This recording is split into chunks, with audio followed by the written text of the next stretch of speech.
Mustang buyers have long had a preference for the gas-guzzling V8, and that was proven only recently when Ford ditched the 4-cylinder EcoBoost from the coupe's engine range. So what in all things super unleaded are they going to make of this? A battery electric Mustang. This is the Mustang Mach-E, a Mustang for the 21st century. But not only is it battery electric, it's also an SUV. Has Ford lost its mind? We'll reveal all in this in-depth video review, but before we do, make sure you give this film a thumbs up, subscribe to the Carbuyer YouTube channel and hit the bell icon so you're always notified when a new video review goes live. As discussed, at first glance, the Mach-E is like no other Mustang we've ever seen before. However, there are a few details that mark out this one as part of the family. Like the coupe, it's almost completely devoid of Ford badges. You get these galloping horses on the front and back instead. Other interesting exterior details include the blanked off grille, the complete lack of door handles, just buttons, and these 3-part rear lights. They are recognisable Mustang fare. Oh, and I mustn't forget the dark roof, which distracts the eye and disguises the Mach-E's practical rear end. More on that in a moment. But if you think the exterior is a big departure from the Mustang we know, then just wait until you see the inside. Just look at this. I mean, this is not just a departure from the V8 Mustang's cabin, it's completely different to anything we have seen in any kind of Ford before. The cabin is dominated, and I mean dominated, by this central screen. It measures 15.5 inches and is quite clearly inspired by some of the latest Tesla interiors, but Ford clearly doesn't want to alienate all of its Fiesta, Focus and Kuga buyers, so it's kept a dial cluster here, albeit one that is now completely digital. And despite this central screen, everything in here feels largely familiar. You don't need to look down here to see your speed, for example. And everything like wipers and indicators behind the steering wheel, they're exactly where you'd expect them to be. And it all just means you don't need to completely recalibrate your brain when you're sitting in here. This new infotainment system is running Sync 4, which is really simple and easy to use. And you've also got Apple CarPlay and Android Auto, so you can stream the contents of your phone should you so wish. But even without that, the system is easy to navigate and simple to operate, made even easier by this rotary control down here, which means you can adjust the volume on the fly.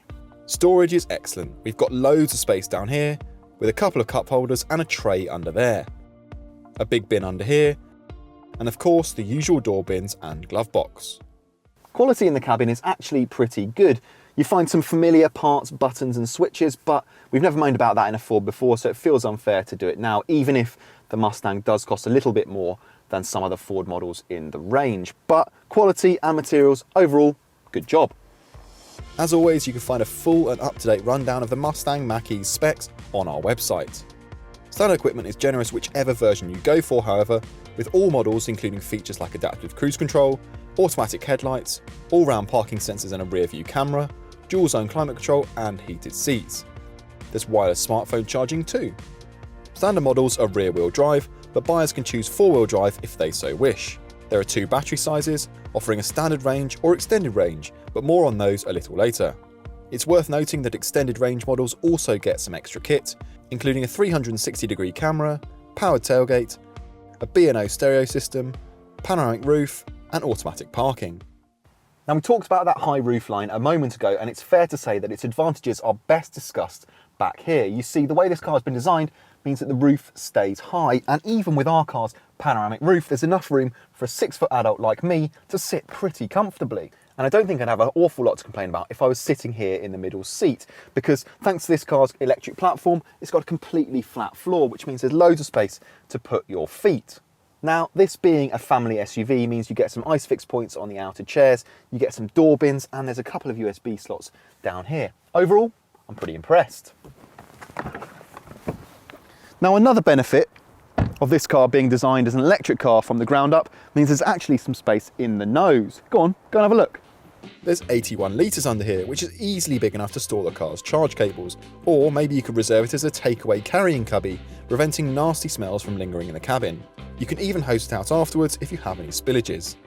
Back here you've got another 402 litres, which is a little bit shy of electric rivals like the Volkswagen ID.4 or the BMW iX3, but thankfully, unlike the Tesla Model 3, it's a hatchback, which means it opens from the top, which really helps when loading suitcases a little bit like this. If you're looking at a Mach-E, range and charging will be an important point of consideration. How many miles you get in a charge, and indeed how fast you can top up the battery, will depend on whether you go for the standard range or extended range car, with your choice of 2 or 4-wheel drive also making a difference.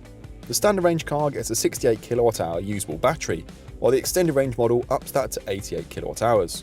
The most economical model, and therefore the one with the longest range, is the rear-wheel drive extended range version, meaning up to 379 miles on a charge. In our experience, that's comfortably more than 300 miles and closer to 330 or 340 in good weather.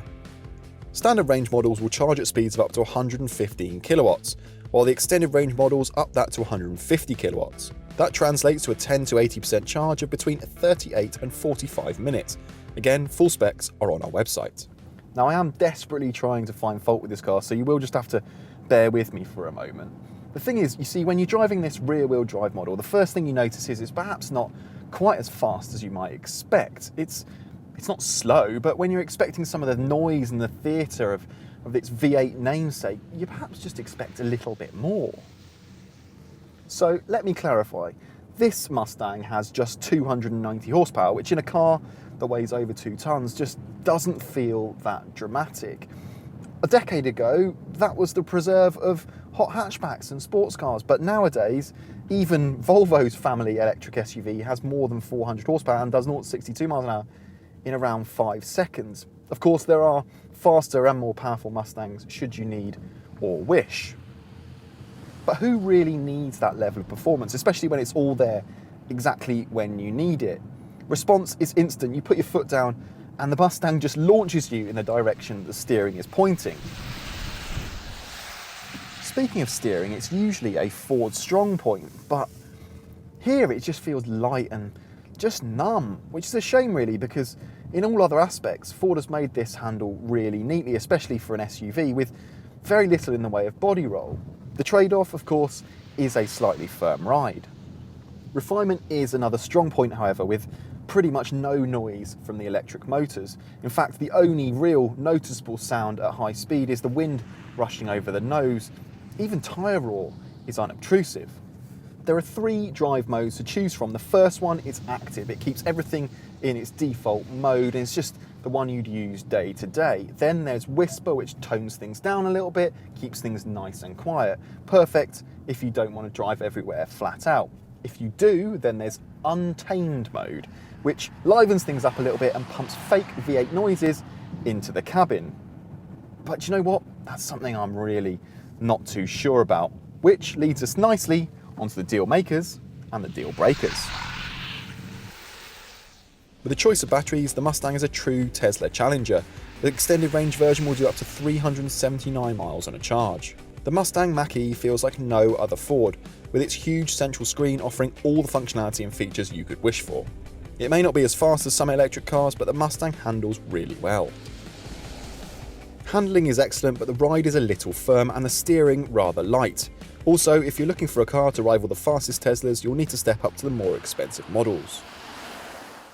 And there you have it. I was actually going to put those synthesized V8 noises into the deal breakers section, but do you know what? Considering the fact that you can turn them off using one of the less aggressive drive modes, I think it'd be a little bit unfair.